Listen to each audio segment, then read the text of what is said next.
Okay, now that we got our technology sorted out. That's right. Now don't shift too much. You're exactly where you need to be. Okay. I'm exactly where I need to be. Okay. Hey, you wanna click? I could go DSLR. No, when to go? But I'm gonna. M10. I think the M10. Are you ready? Yeah. Okay, let's go. I didn't turn it on. Oh. You did turn it on. Yes, I did. Well, you ready? Yep. Nice. This is nice. This is nice. You like it? Yeah. Hey, actually, there's about the same price. Yeah, actually, that's funny. Very close. It is. Same lenses. It's also the same price as the Fujifilm GFX digital medium format for the body. Oh, really? 6,500 US, yeah. I'd rather have this. John, we do this every time. We ignore the audience. Hello, everyone. This is Taika from bigheadtaco.com, and this is John Lehmann. Hey, John. Hello. Thanks for having me back. It's been. I checked my video. I think it was like July of last year was the last time we. Have we even seen each other since July though? No, we did at the Fujifilm event. That's right. But yes. Other than that, we haven't. No, we've both been so busy with our own lives and our own projects and our own clients. Exactly. Yeah, I've been to.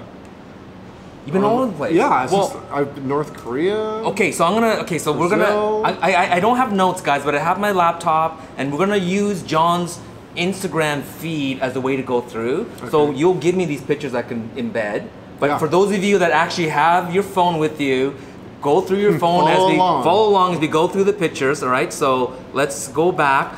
So the last time we were here was the last time we did a video, which is at Finley Cath, Yan Cath Carpets in the Railtown district of Vancouver. So if you're in Vancouver, come down to Railtown. Lots of cool little shops here, but Yan Cath is where it's at. So we're here to shoot the video. Thank you, Jenny and Andrew for letting us shoot in here.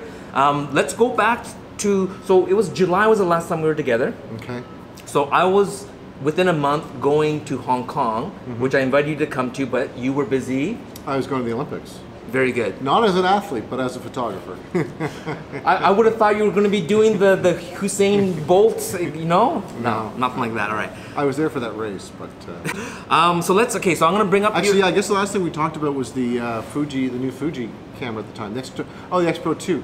No, the X-T2. X-T2, and that's why we were here, right? So that's where the surfing pictures are from here. Yes. Okay. And you're still. I'm gonna put you on the spot. You still shooting with the X-Pro 2? Yeah, I still have the X-Pro 2. Great camera, love it. Yeah. It's great because it's got electronic shutter. So if you are somewhere where you don't want to make any noise, it's like perfect. Dead silent. Yeah, dead silent. And you posted some videos recently on your channel. Now it doesn't follow a timeline, but you do shoot with the Fujifilm sometimes. Yeah. And sometimes with your big guns. Yes. Yeah. Right. Yeah. So why do you when do you decide to choose one over the other? Well, these are really the DSLRs are my workhorse.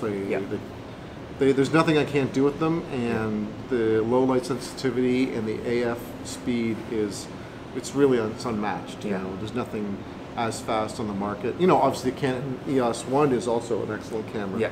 But there's a lot of great things about mirrorless cameras, but autofocus speed and low light sensitivity are not. I noticed, in fact, you even you're like me, you use like single point, very narrow, because in a crowd, you don't want the camera to choose for you what face. No, especially when you're doing like sports, Olympics.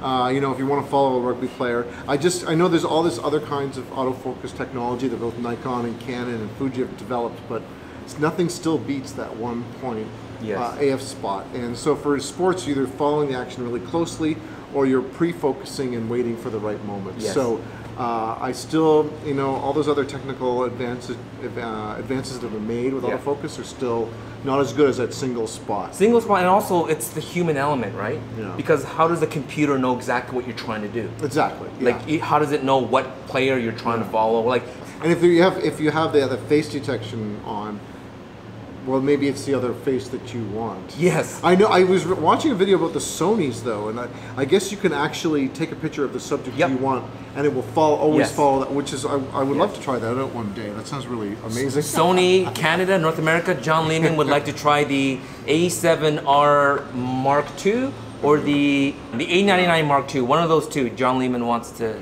test it out. I wouldn't mind.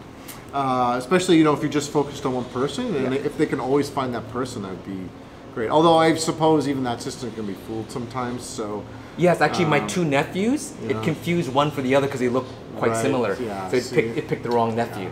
So, yeah, technology is great, but it will never surpass the ability of your own judgment of what should be in focus. Unless you're playing chess, Go, or something else, some other sport, the crazy computer. So let's okay.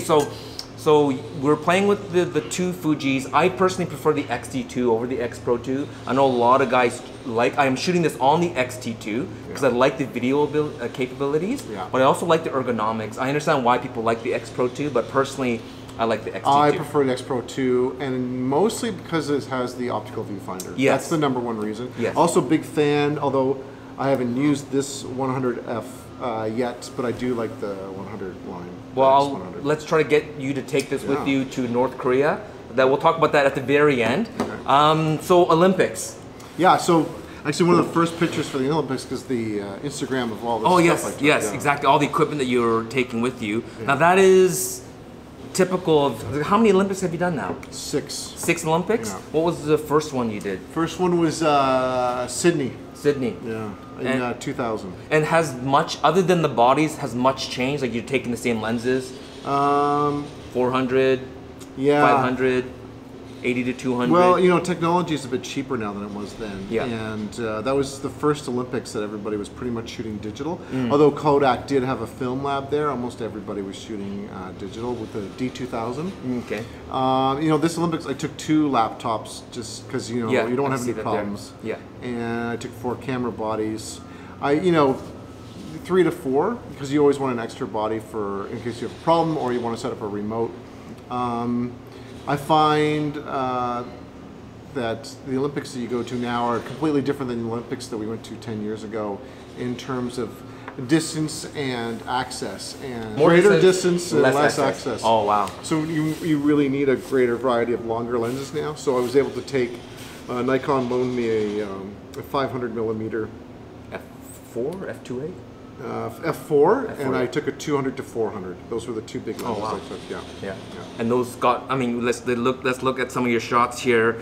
You did take, actually. It's funny because a lot of these shots, like these kids playing on the beach, you kind of, like, I think did you not skip the opening ceremonies? I did. I skipped the opening ceremony to do some other. But they were amazing shots, though, right? I mean, you went around the city and I went to some favela. Yes, and which is like that's on the what we would call I guess a slum. Yeah, and spent some time in and around Rio documenting the city. Yeah, and then got into the Olympics. Yeah, yeah. So let's. My favorite shots of you was actually at the swimming pool. A lot of your swimming shots. So were you? You know, Canada did quite well in swimming during the Olympics, and what again? Stationary, right? Is that the whole point? Like you? Yeah. Once you're in. You can move maybe 4 or 5 feet either way, but some of the positions you have to be in before the event starts, and you can't leave until after the event finishes. Okay. So if you only need the Canadian swimmer in the first round, then you're kind of pooched. You're kind of stuck there for a while. Oh so wow! It can be really difficult. Like some photographers go for like a wire service, and so they will capture all the athletes, but being a Canadian photographer or working for Canadian paper, you know, unless it's Michael Phelps, we don't really care about a swimmer from Britain. Sorry, Britain. Unless there's some other good story. Unless it's the hot shot or something like that, right? Yeah, you know, my focus was on Canadian athletes. Yeah. And so when you say like the wire service, you're talking about like AP and Reuters, Getty, AFP. Yeah. So you focused a lot on the Canadian athletes, so we can see that here. I actually really like the velodrome, the cyclist as well. Cyclist, yeah. Can you explain how you got that shot? Obviously, it's a wide-angle lens. Yeah, I think I used. Wow, what did I use? Maybe a 16. Does it say? I used a 16. So that's a 16 to 35 f4 Nikon, which is a great lens, reasonably priced. Yeah. And what was it, like maybe a 15th or an 1/8 of a second? And I just I panned, but I did it to match the circumference or the circleness of the velodrome. Yeah. And so I kind of did this. Dip it. Yeah, because the cyclists, they come in on a corner and then they go out in a corner. So I wanted to try and match their flow. And I think out of 50, 60 pictures, this is the only one that was really sharp, where you could see the cyclists. Yeah. Because the trick is to match their speed with your camera, right? Yeah. because you're using such a slow shutter speed. There was that really famous picture of that Olympics. I think it was probably the best. There's two of them of both running, and you kind of look, and those are also that blurred kind of that panning shot. That's from the inside of the track. Yes, and that's probably really a little bit easier, right? Because it's linear. Yeah. So there's just panning, and they might have even been on a monopod, so they didn't get any shake up and down. I don't think so. Oh, it's just still a body pan, maybe? Yeah, just a pan like this, and that's on the inside track, and you use special access to get there. Okay. Actually, yeah. All right, so that was the Olympics. Let's just see if we can.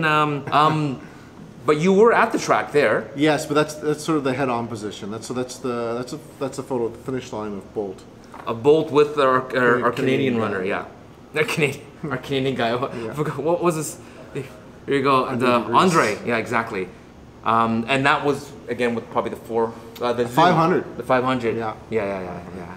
Very good. And just as a quick question, a lot of photographers that don't shoot certain things for a living might glamorize certain things until you do it for a living. So, for instance, wedding photography, once you get into it, it becomes a job, right? Yeah. Do you get? I mean, because this doesn't happen every weekend or every year. Do you kind of get into the mood of it? Yeah, I mean, it's I've heard this said before, and it's true. Like the Olympics are an Olympics for photographers too. It's a very demanding, stressful event, and your days are often spent with logistics, trying to figure out where you can go, where you can't go, and then something like the 10 meters happens in 10 seconds. Right? 100 meters. Sorry, the 100 meters. Man, that's one stride. That's 1 second. Yeah. So the 100 meters happens in 10 seconds. Yes. And so you can spend 6 hours getting ready for that for one 10-second event. Yeah. And there's a little bit of pictures beforehand. There's you don't even see the runners until they've reached 90 meters really. If you're shooting the head-on position. So you've got the last 10 meters, which is basically a second. Yeah. They cross the finish line, they get all excited, and then they run around with the flag. Yeah. So really the whole event is probably 2-3 minutes. And a lot of photographers spent 6 or 7 hours setting up for that one event. Would you use a remote trigger for something like that, where you would get the starting line with the remote trigger, and then you're at the end with maybe a slightly wider? Or actually, well, you said you weren't on the field, but almost all the photos from where I was shooting, all the photos were taken with a 2-400 or even a 500. And yeah, I had opportunities to set up a remote, but I was doing other events beforehand. So unless you're committed to only doing that race that day, it's very hard to set up remotes. When I was shooting for BC Lions, sometimes I had full mobility around the field, but sometimes you set up on one side and then Louis Passaglia's he kicks the other way, or Damon Allen throws the other way, and you're on the wrong side of the field. Did that happen during any of these pictures where you hit the soccer? I often say photography is 10% skill, 10% logistics, and 80% luck, right? Because you can have all the skill in the world and be ready for any event, but unless it happens in front of you, you are not going to be able to document it. So there is so much else that goes on in photography to be a good photographer, and you certainly need a lot of luck as well. And could you even throw in 10% equipment? Even less, maybe? I guess it's a tool, Yeah. Yeah, I mean, if you don't have the right gear, it's also a problem too, right? Well, like, because I think that it's a good point in that, I guess as people that don't shoot photography for a living, we might put 80% of the emphasis on the tool. Right. Or for you would put it nowhere near 80%. It's down in the 10%. Yeah, I mean, as long as you have the right lens and the right camera, there's no reason why you can't fight over different brands. Yeah. And so, John, so in the end, we could talk about equipment. I know all you gearheads. We're both kind of gearheads too. We could talk gear. I love gear too, but I'm not ashamed to say I love gear. But in the end, so the Olympics, we kind of know what you shoot with, John. Yeah. And you're basically saying that you love Leica, you like Fuji, you like your DSLRs. They all have a. It's pretty hard to buy a bad camera now. These days. I think the technology is so great. I think there's different tools for different things, and I think if you want the most robust camera that you can do anything with, you can't go wrong with a DSLR from either Nikon or Canon. Yeah. I think Fuji's making some great inroads, but I don't think they're 100% there. I mean, you take this camera, there's nothing you can't do. You can portrait, weddings, sports, news, photojournalism. That's it's a beast. It's just the size and the weight. Yeah, it's heavy. It definitely is heavy. My wrists hurt a little bit. And so anyone who wants to know, basically, John has the 35 f1.4, which we kind of compared against the Lux, right? 35 Lux. You like the Lux? I love this setup. And it's like, in terms of size, it's almost like a fifth the size. I know. If you look at the size. Amazing though, that's about the same price, eh? Yeah, exactly. Yeah. The kit. Oh no, not this the lens. The lens is probably actually three no. This times, would be 4 about times as much. 15,000 Canadian. Yeah, it's like 6,500 US for the body and maybe 35 to 4,000 US for the. So verging on 15,000 Canadian. Exactly. Wow. But the body 6,500 US. The body for this D5 is 5,000. 8,000 Canadian. 8,000 Canadian. Yeah. So it's a little bit more. And the lens is about 2,500. Yeah. So, yeah.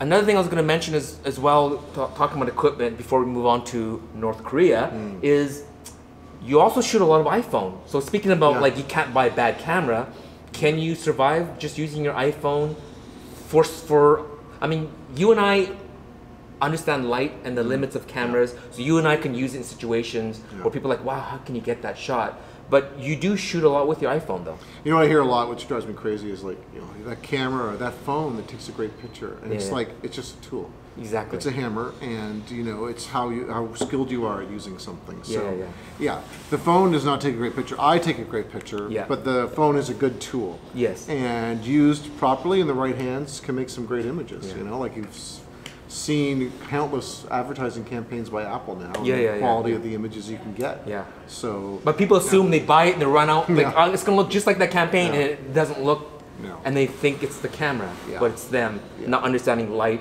not understanding the limits of the exposure latitude when you're shooting certain things, and not knowing how to post-process an image after. Absolutely. Right. And you think about the campaigns that Apple has done. They called through probably hundreds of thousands of images from around the world to pick. How many times have you been picked? I've had 4 images. Really? I think, I've had 2 campaigns. I've been solicited 3 times. I'm not sure if I'm even allowed to say it because I signed an NDA, but I wasn't chosen anyways. But they picked me 3 times, never been picked, but you've been picked 4 times. Yes, I've had 4 images. Yeah. Excellent. Okay, so let's finally move on. So this is one of the ones I was really interested in because previous to you actually going to North Korea, something had happened and you couldn't get there. You ended up going to Mongolia for a little bit. Yeah, that's right. I was supposed to go to North Korea in last April, almost a year ago. And my visa was denied to North Korea. As I landed in China, I got an email saying that our visas had been denied after saying that they were okay. So myself and the reporter Nathan, we made a side trip to Mongolia instead, which turned out to be great. Matter of fact, I was just nominated for a picture story. Oh, very good. In the Canadian Awards with that.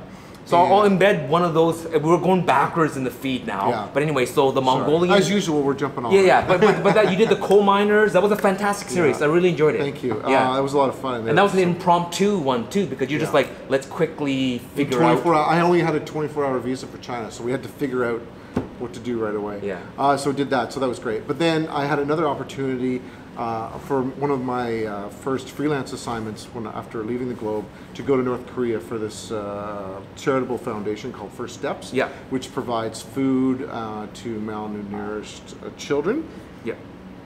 And so I got to spend 10 days there and went to a lot of restricted areas, which was really great. So let's talk about some of these pictures because I mean, there's a certain fear, but as well as a kind of a exotic mystery to North Korea, right? Like I would love to go, but I am somewhat fearful, thinking I hope they don't take my camera. I hope it's okay to shoot certain buildings. So some of these. But don't worry, they will tell you what you're doing wrong constantly. Okay, so you took fantastic pictures. Thanks. You almost took it in a way where I know they do.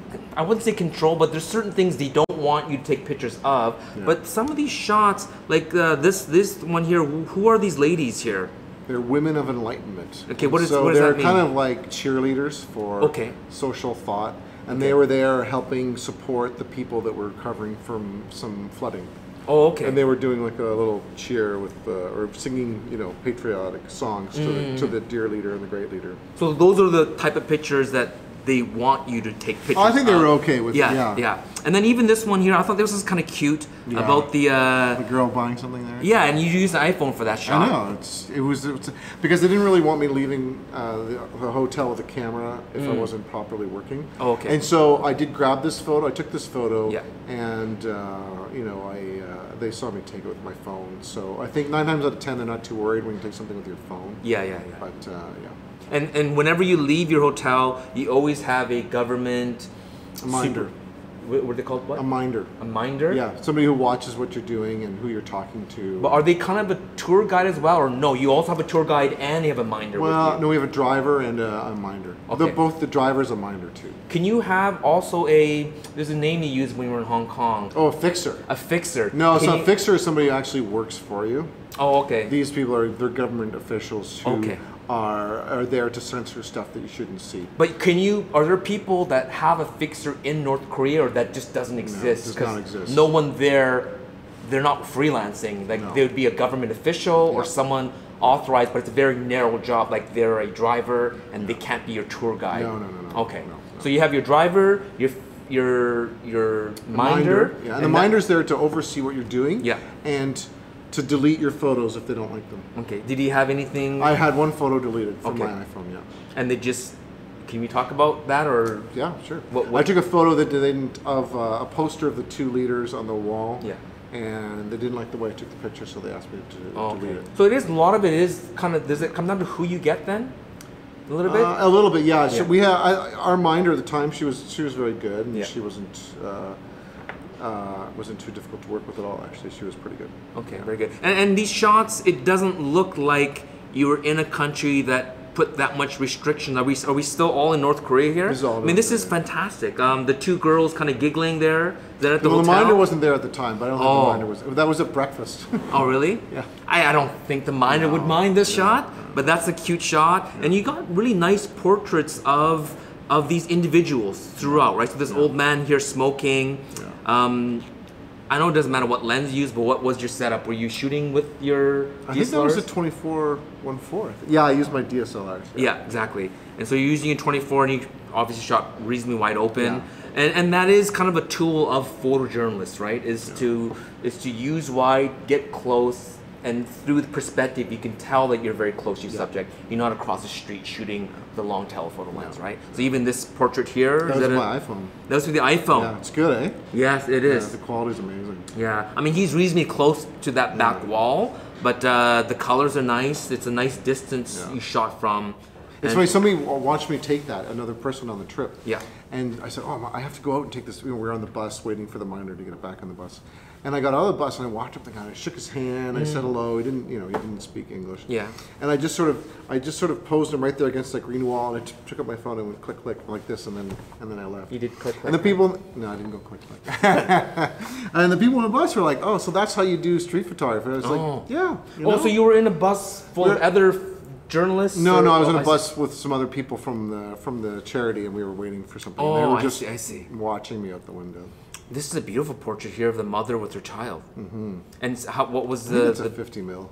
But what was the background for that? Like, again, just so we're going into a clinic where they go in to get educated on the proper nutrition for their children, and the organization they wanted portraits of all the women that had come to hear them speak about nutrition. Oh, I see. And the sun was just setting in behind, and so just an excellent opportunity to photograph some of the people there.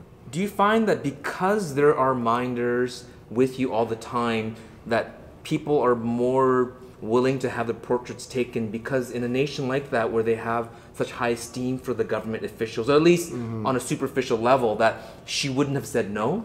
Well, Do they feel like there's a sense that they should pose, or? No, I think in this case, though, it's because this woman's coming to an event with people that she trusts. Oh, okay. From a foreign country that's going to help her with her nutrition. Oh, I see. And I think under that context, she understands the situation. Oh, I see. And she's aware of what's going on. Okay. So she's not just some random person I stopped and said, "Hey, stand here." But did you find there was a difference if you did try to do that street style that we would do here, or just your general photojournalism? I didn't really get a chance to do street photography. But even with your photojournalism, as you go to various countries, obviously there's a different vibe, there's a different culture, there's a different social norm. Yeah. Was there anything unique about North Korea, or did it not feel that different than you will not see other foreigners out and about? Okay. So when you go out and you're a foreigner with a camera, you stand out. You are like, everybody's well, you're you. 6 foot whatever. But you could be on a street with thousands of North Koreans, and you will be the only foreigner. Oh, okay. And it's very obvious. Even if I was Korean looking. Oh, I see. As soon as you pull this out, there's just nobody in North Korea owns this camera. Yeah, you can't. I'm sure there's no other camera like that there. But then can you just approach random strangers though? With your minder, like is your minder constantly? They're just constantly there, and you can't leave the hotel without them. Okay. So I couldn't just leave the hotel and go and take pictures. So some of the photography you see here is we went to this village that was devastated by a flood. Yeah. So the picture through the window is a beautiful shot as well. Yeah. So that was all okay because they wanted, they want some foreign aid around that. They want money to help rebuild. So they were very happy for me to go and take pictures of this. Yeah. And so I think for the most part, most people shy away from having their picture taken. I guess people just assume they're doing something wrong if you're taking the picture. Oh, right? I see. Yeah. So you did get that apprehension a little bit in some of the shots. Oh yeah, you do. Which is no different than anywhere else, though, right? That's not different than if you were shooting in China or if you're shooting in Thailand. But I feel like in North America, when you're taking pictures in the street and stuff, people don't necessarily think it's because they're doing something wrong. That's true. That's the difference. Yeah, but you got fantastic pictures, and you're going back anyways, right? I hope to be leaving on Thursday. I'm just waiting for my Chinese visa.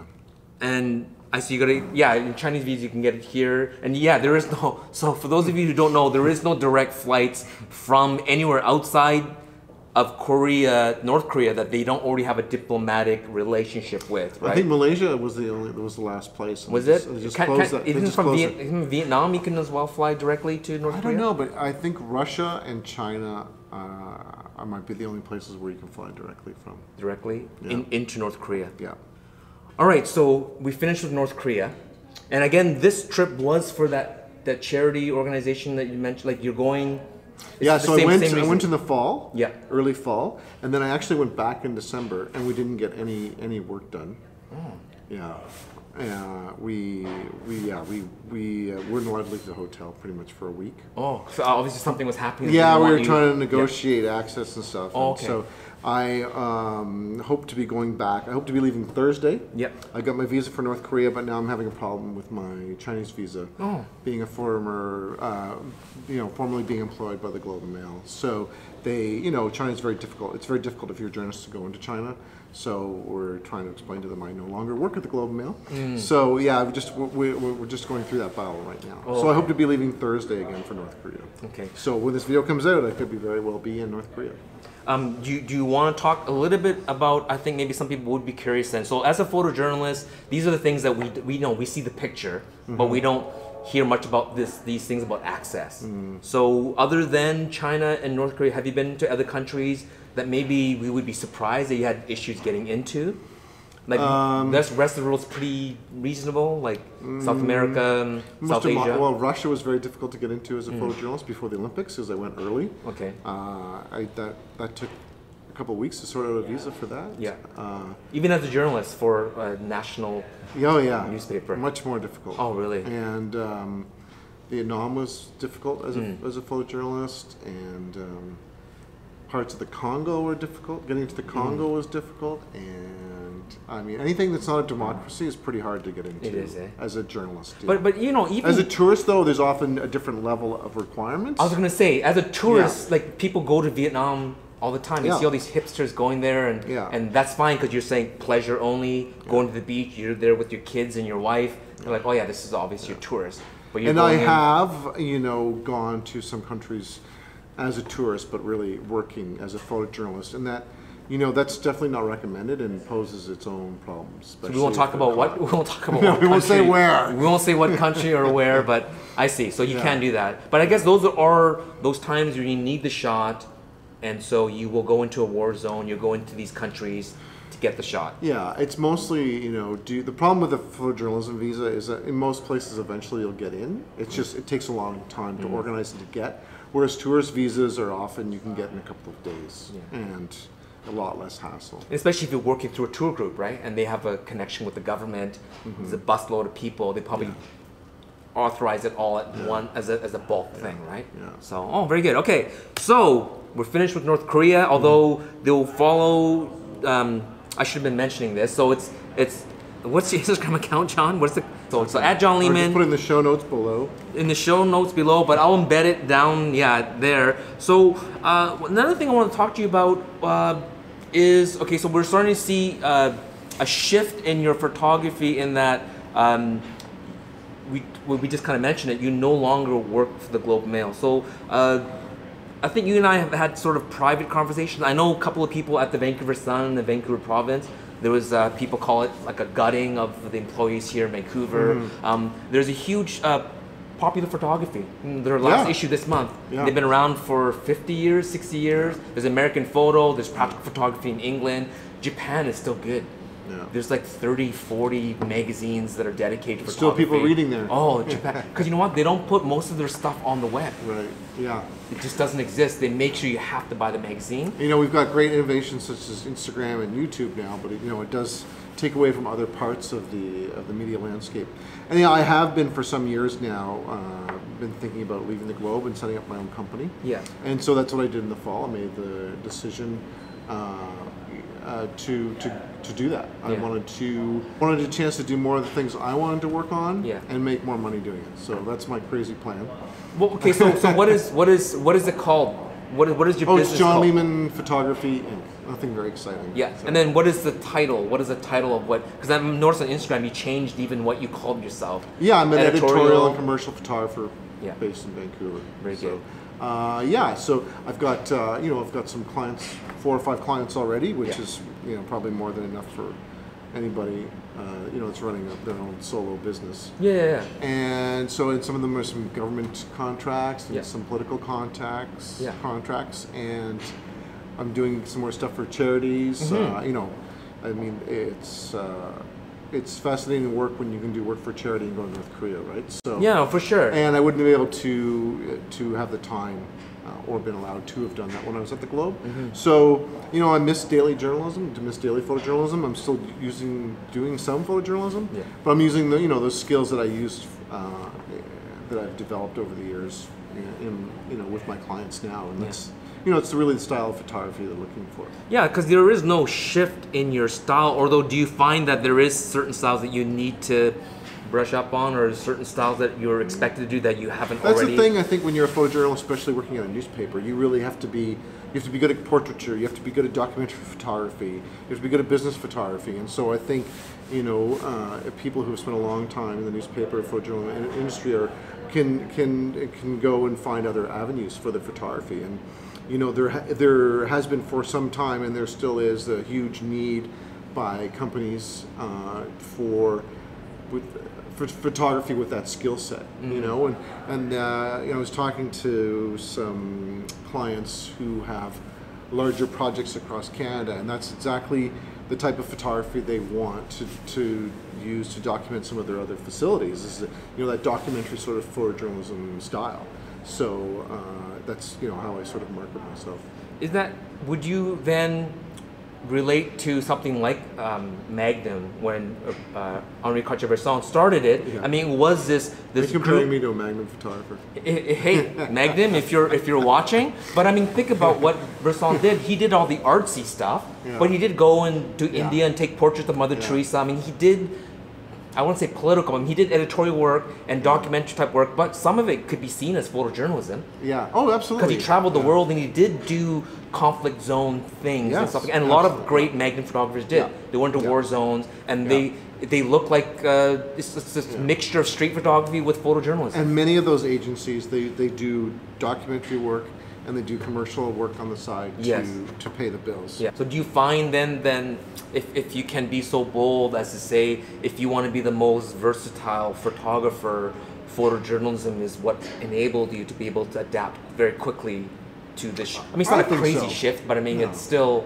and I think, I totally agree with that. Because if you just do commercial photography your whole life, I think if you just do one style of photography your whole life, I think that's a big mistake. But it also makes it harder for you to be more nimble in the different styles that are coming up. So I've always tried to move forward with different styles and try different things, and I think that's really important for any artist, is to try different mediums or different ways of doing things. I mean, what's some of the greatest wedding photography you've seen? It's that sort of documentary photojournalism That's stuff, actually, there's a huge, when I was doing weddings, nobody liked that. Even shooting black and white, people are like, we don't want black and white wedding pictures. It was like considered radical in the 90s. Oh, really? And now there's that shift, right? People want that documentary, editorial style photography. But going back to your versatility, I mean, so there are photographers that specialize in nature photography, and all they do is nature, and that's great. I like doing nature photography. Yeah, but you did this whole series with the what was it, the white The Commodity bear, or the spirit bear. The spirit bear, and same thing. You look at that, and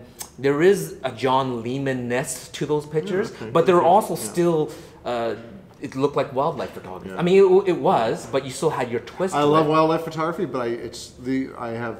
My most difficult thing about it is my patience. I don't have a lot of patience. And the last time I photographed a Commodity bear, we sat in the rain literally for 6 hours. And it was just like, okay, I've had enough. And then he showed up, of course, and it was great.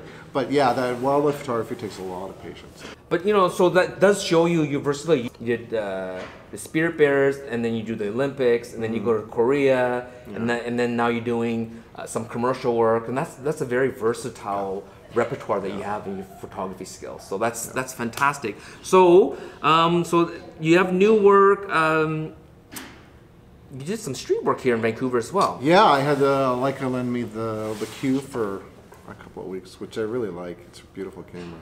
And I think that's a great street photography camera. You like the 28? Yeah, I fight with the 28 and the 35, but that 28 is so beautiful. That 28 is so nice. It's a beautiful lens. It's full frame too, which I also really like. Yeah. What aperture were you shooting at when you're doing on the street? You like to shoot around f8? Yeah, f8 or f11, and it's really like it's like this. Yeah. Because I don't want that connection with people. I don't want them to stop what they're doing, because that's kind of what I'm interested in. Yeah. So a lot of the time it's f8 or f11, hyperfocal distance. Yeah.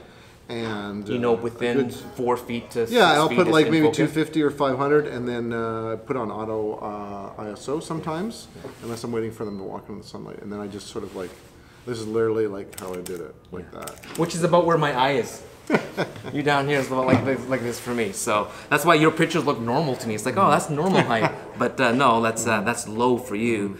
And let's just see here. So we're getting down. You're doing a lot of family portraitures, which is fantastic. Your feed is nice because you do. I'm trying to mix it up a little bit. You do mix it up, exactly. But your style is very consistent. I'm really happy that you have become independent so that we can maybe do more. Like I can do anything now. Do anything. As long as I'm paid, but yeah. Long as you're paid. So we'll look for some project where I can now pay you, or someone can pay both of us to do. But pay me in video time.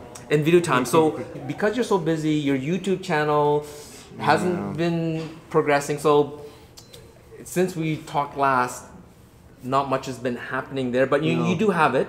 Yeah, we just uploaded a couple of videos that we shot almost a year ago from the Northwest Territories, from a trip we did to Yellowknife. Yeah. As you are aware, a good video takes up a lot of time and a lot of people. So So I mean, we'll try and do something later, I guess. I don't know. Maybe you do a collaboration with Big Head. Yeah, maybe it's possible. Anything's possible. Maybe I come cheap. Yes, I'll be in your video for food. If you want to bring me this, I will. That works for me. Yes, so we will. We were hoping to get this longer. We're not. So we're kind of focused on the Leica M10, but we don't really have time. Even talking a little bit about the X100F. So before we finish off, is there anything else you wanted to talk about in terms of your photography, your project? Actually, you know what? There's one thing we were missing. Is about the state of photojournalism. We kind of skipped over it a little bit, but do you want to? You were doing a panel discussion about the future of photojournalism, or the state of photojournalism today. Yeah. And what is your thoughts on that? Well, I think it's good. I mean, we live in one of the most visually literate generations ever. Everybody's running around with a camera and a phone. Yeah. And so, even if they're not very good at using it, they still have a better appreciation for photography. So I think that's great. I think it's a lot more difficult to make a living as a successful photojournalist. Yeah. But I think it's pretty good. I think there's so much interesting content out there on the internet, but I think the problem is getting somebody to pay for it. Yeah. So if someone right now said, I'm thinking of, because there's schools that teach photography and you can specialize in photojournalism, but that is, if I want to call it drying up, like to say in the 90s or the 80s, maybe there weren't enough photographers, and there's guys running around shooting. There was always enough photographers. Has there always been? I mean, even in the 90s when I got started in photojournalism, I was told that I had a better chance of becoming a famous rock musician than a photojournalist. That's how few jobs there were, right? Yeah. I mean, now there's more jobs for photojournalism. I would say, but nobody wants to pay for it. That's the problem. Like everybody wants pictures, you know, and everybody's stealing them and using them on websites because how do you get people to, even YouTube, they use, you know, a still image to get you to their website, right? So, you know, the still image is still king at getting eyeballs in places. If someone came to you and said, John, no matter what, I still want to be a photojournalist. I don't care if it doesn't make a lot of money. I don't care if it's competitive. This is what I want to do. What kind of advice would you give? Well, I think there's a number of avenues. I mean, one of the biggest problems I see with photojournalism today, or photojournalists, or people wanting to be photojournalists, is the lack of education. And you know, just like a journalist, you need some kind of education in photojournalism. You need to know what the laws are surrounding your job. You need to learn about ethics and image manipulation. And so I really think that somebody should take, you know, not a quick course, but a course on some of these subjects so they know what they're getting into, and maybe read up. But then moving forward, you know, they got to think of how they're going to make a living, how they're going to pay for it. I mean, it's fine to say I'm going to couch surf for the rest of my life for my art, but you still need to buy a camera and you still need to buy a laptop. You know, I mean, this is an extreme example here, but if you want to be a good documentary photographer, this is an excellent tool. That's 15 grand. 15 grand. You know, and so how are you going to pay for that? You know. Well, even for even that, I mean, this is 8 grand. For this kit, right? And another, you know, very important, $2,000 laptop, right? So, you know, it's going to be very hard to pay for your lifestyle, even if you're couch surfing, if you're only making $200 a job. So, you know, you need a good steady income or marry rich, you know, to support your career. So, there's lots of places that were taking pictures. You know, everybody needs images, but you know, what are they willing to pay for those images is the big debate. Very good. Would you consider doing a workshop on photojournalism? Not teaching or even doing a talk, like you did that panel discussion, right? And what was the gist of that panel discussion? If you can, in like pretty much what I just summed up. I think photojournalism is alive and healthy, and everybody wants images and wants good photography, but they're not necessarily willing to pay for it. And part of the problem is you know, subscriptions for you know, magazines and newspapers are not doing well, and that's how photojournalism is supported. You know, I do have an upcoming workshop in July, and it's not photojournalism necessarily, but we are going to do sort of documentary sports photography. We're going out to the Hastings racetrack. Oh, you did that last year as well. Successful, right? Well, no, actually, this is that one. It got postponed. Oh, okay. Because I went to North Korea. Oh, but you did take pictures there though, and you did a YouTube video there. That's how I remember exactly. It. We reviewed the X-T2 there. So it's in July, and we're going to take 12 people, and we're going to spend the weekend documenting horse racing and horses. And so people will be able to walk away, you know, hopefully by Sunday with a portfolio of images or a good narrative of horse racing. Everything from the stables to the to the field. So Friday we sit down, we talk about it and how to, you know, best way to approach it. Saturday morning they go to the stables in groups of 6. And then Saturday afternoon they shoot some horse racing, we do some editing, and then again Sunday they go out to the stables and then they shoot some more horse racing. So it's a really good sort of intense, fun weekend, shooting an event that's really image accessible and fun. You know, it's street photography can be a bit hit and miss sometimes, but you know, you're going to an event with people. It's going to happen. Relaxed. A horse will come around. There will be a horse. Exactly. Unless there's an earthquake or a tsunami or something, a horse will come around, and it shouldn't be too hard to document. So I thought this was a great way to blend a couple of different skill sets and for people to have fun. And you know, July in Vancouver is a great time to be here. Very good. And you also did going back a bit. You did do the Historical Society. You did a talk. I was fresh back from North Korea, and so I talked about my experiences in North Korea. Very good. So we just basically what we did, you did back there. Yeah, but I actually brought the person from the charity to her knowledge of North Korea is really good, and so she was able to fill in some of the answers I didn't know about. And it was the other interesting thing is she talked about the importance of visuals to her charity for raising money and in, you know, educating potential donors. So yeah, charities, you know, good images, good imagery, good photography is important to any charity, and charities really understand that. And I guess for you, that's great that you can do these charity because you do make money doing, you know, as a living as a photographer, and then when you do these things, you give back, but as well, you give them. Like sometimes charities will just look for the cheapest photographer, but the fact that they can use you, get world-class photography level at a level that it's publishable, right, in magazines or newspapers, but you can give that to the charity, and then they can get the funding that they want. So that's fantastic. Any future workshops outside of Vancouver? I'm kind of put you on the spot, but would you consider going to New York, LA, or to Tokyo, Hong Kong? Because we could do that as a project. I know I have. In the sort of incubation stage, something maybe in Hong Kong in the fall. Okay, well... I know we should talk off camera. We should talk off camera. Okay, so anyways, perhaps bigheadtaco and John Lehmann in Hong Kong, but we'll see. Maybe it's just John Lehmann, and I'll just like hang around or something like that. Yeah, that's fine too. But, yeah, I forgot to mention that to you. I should have told you about that before you put me on the spot.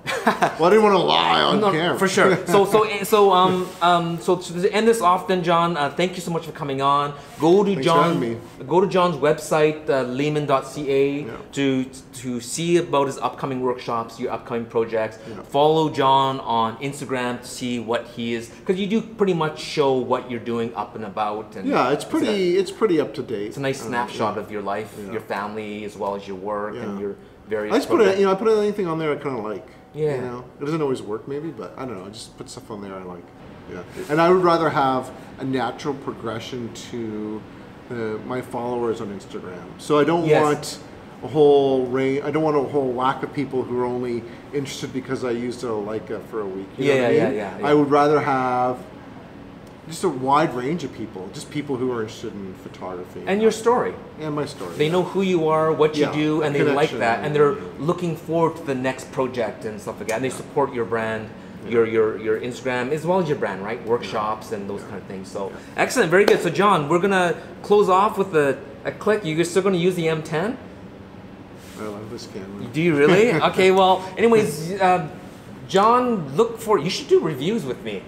Sure. I should get like a little, maybe an article. I'll pay you for a little a percentage. Oh, Taco, you don't have to pay me. We'll talk. Okay. Oh, very good. So it's a charity event. It's a charity. You feel sorry for me. So thank you so much for watching, guys. Thank you, John, for coming on. Again, thank you, Jenny and Andrew for letting us come in here at Finley Cath in the Railtown District of Vancouver. Even if you can't afford these rugs, you got to come and look at them. Come down and just look at them. These are like beautiful. It's called rug art. Some people even wonder, should I walk on these? Yes, they're walkable, but they also look beautiful up on the wall.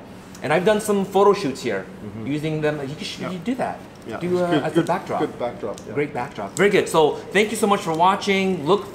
Go to John's YouTube channel, but there's more content on mine, and this video has lots of stuff, lots of meat on John. We went all over the map today. We've been all over the map, yes. Yeah. So we'll talk to you soon, and happy shooting. You ready? Yeah. All right.